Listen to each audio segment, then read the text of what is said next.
तर पब्लिक, सर्वप्रथम सर्वांना प्रजासत्ताक दिनाच्या हार्दिक शुभेच्छा। आपण लहान असताना काही दिवस होते ना ते, जेव्हा आपण सर्वजण शाळेत होतो। 26 जानेवारी ती सुंदर सकाळ, शाळेत जाण्यासाठी आपण लवकर उठायचो, सकाळ सकाळी आंघोळ करायचो, आई वडिलांनी आणलेला नवा कोरा शाळेचा गणवेश घालायचो। त्या गणवेश मधून येणारा तो सुगंध किती भारी होता ना। गणवेश, टाय, पट्टा आणि त्या गणवेशाला लावलेला तो तिरंगा। सकाळी धुक्यातून वाट काढत शाळेत जायचो। शाळेतील कार्यक्रम, भाषण, मग प्रभात फेरी आणि नंतर मिनाळा बिस्किटाचा पुडा। काय दिवस होते ते आणि काय आठवणी होत्या त्या। Miss you old days.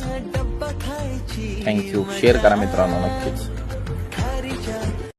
तर पब्लिक, प्रजासत्ताक दिन आणि स्वातंत्र्य दिनानिमित्त सातारा, सांगली, कोल्हापूर या 3 जिल्ह्यात प्रत्येक घरोघरी जिलेबी ही असतेच असते आणि गावोगावी ह्याचे स्टॉल लावले जातात। राष्ट्रीय सण आनंद साजरा केला जातो।